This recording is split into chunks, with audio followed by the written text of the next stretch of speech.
Please, please, please learn from my investing mistakes. Oh my goodness, my friends, my friends, my friends, my friends. So I have good credit because I pay my bills. Shocking. You pay your bills. You know what I'm saying? I don't have a whole lot of debt anymore, thankfully. Thank you, good Lord. I'm working on my mortgage, and we have a car loan that we're paying significantly big amount for on a regular basis that hopefully will be paid off in 18 months or so. And then I do have 4 kids, one of which is out, thanks to the good Lord, and her student loans are paid. My other three, one's in UGA, right at the University of Georgia, so she has relatively cheap tuition because of Zell Miller. Thank you, Zell Miller, crushing. My other 2 boys are coming up, and we'll see how that shakes out. So we're going to have some student loan debt, I can see. Whatever, you know what I'm saying? So I know what it's like to have debt. I don't like it. I wish I did not have debt, but when you're raising 4 kids on basically one income, that's what you get, man. There's no other way around it. And I would not do anything else. I don't want a house on the beach if that meant I had no kids. I'll take my kids any day of the week. And if you think differently, it's okay. We can disagree. It's okay. Shh, don't tell Twitter. Don't tell Blue Sky. We can have disagreements and still be buddies. Anyway, so because my credit's good and my income's high and I live in a very wealthy, up-to-do, predominantly white community, how dare I get these 0% balance transfer things and all that stuff all the time.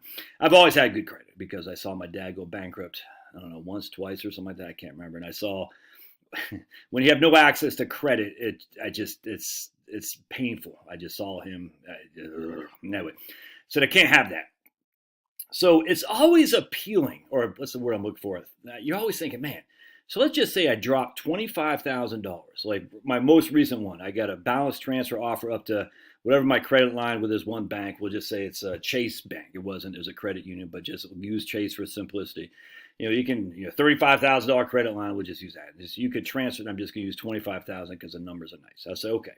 So I could transfer $25,000. All right, I could put $25,000 on my checking account, invest in a VTI, a Vanguard Total Stock Index ETF, and do a balance transfer to Chase and pay zero interest for a year.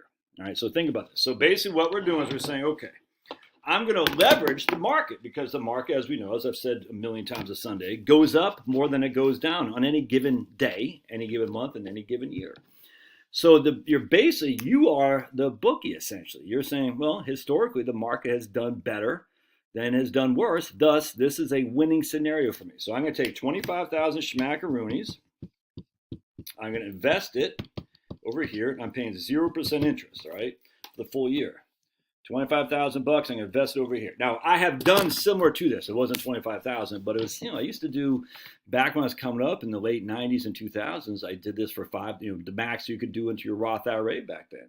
So ultimately I had around 25,000, maybe 40,000, I can't remember, and 0% credit card balances. That seems high, actually, but I can't remember, but whatever it was, that had 0%, which I thought was for the life of the loan, because I used to do exactly what I'm telling you to do. I put in the total stock index, VTSMX, because they didn't have VTI back then.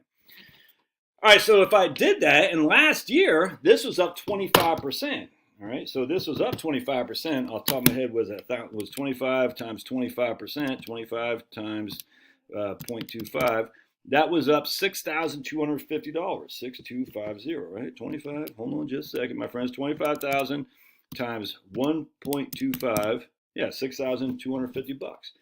So if I would have done that last year, I'd be up $6,250. Now, I actually have to sell this $25,000 in order to pay this back after a year. All right, so you got to sell it to pay that back for a year. So essentially you can do that. You can do specific identification, your lots. You're saying, I'm just selling this lot so I don't have taxes to pay. But let's just say I'm going to take the gains off the table, 6250, and we're going to say a 15% capital gain minus 15%. That means I'm left with $5,312 bucks. All right, after tax, just for simplicity, because at some point you're going to have to pay tax.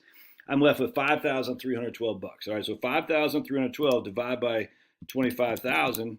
That means I made 21% on my money after taxes. All right, so I used the bank's money, other people's money, OPM, right, and I made 21%. That worked like a charm last year. What happened in the aughts? This is where it killed me. In the aughts, the markets was not growing. The whole decade, the markets did not grow. So while I was leveraging my good credit to put 0% down or 0% interest on credit cards that I had, which I thought were for the life of the loan, well, it turns out those loans were called in at the great financial crisis.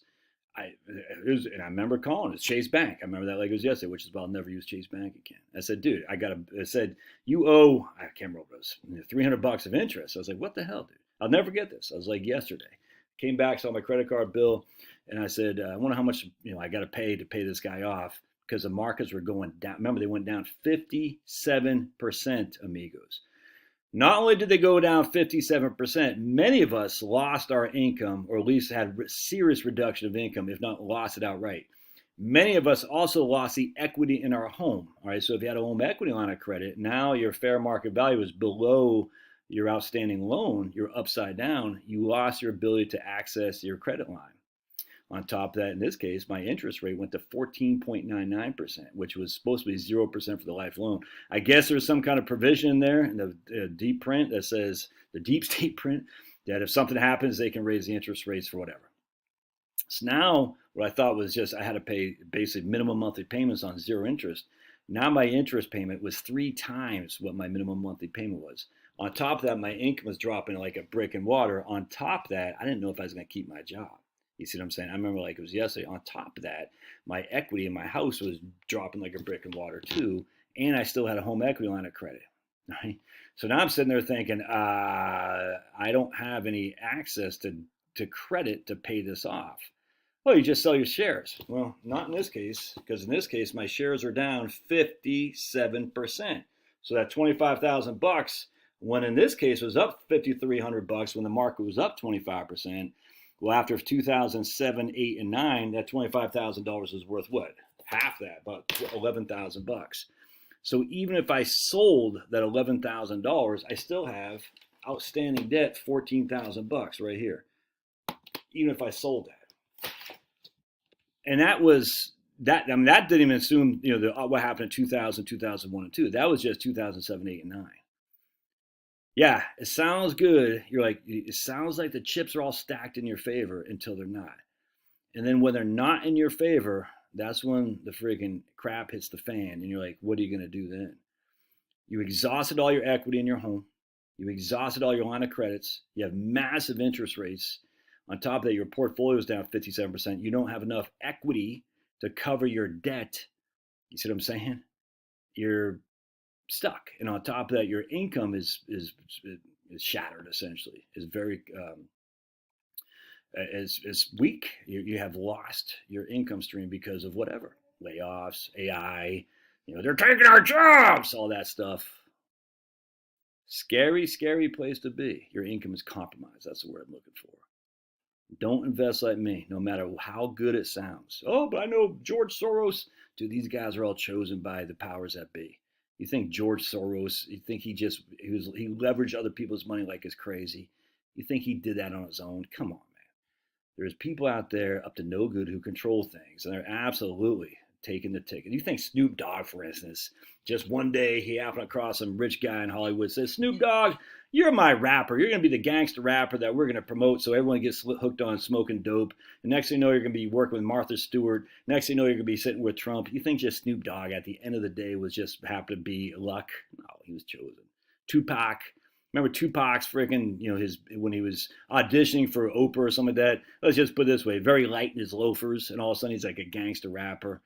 Come on, man. Come on. These people are chosen. Now, I mean, there's tons of white guys like that. Look at all the freaking white rappers in the, not rappers, white guys in the 80s with their freaking makeup and all that stuff. They're all playing a role, dude. Come on. Come on. And they're taking the ticket.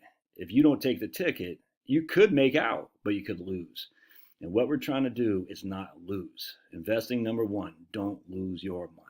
All right, love your thoughts. Smash that like button. We'll see. I got to make a Costco run to get tuna because tuna is now on the outlets because they were so worried about, oh my goodness, tuna's so bad. So I hope they got some tuna up there because I want to buy it because I'm not worried. All right, God bless.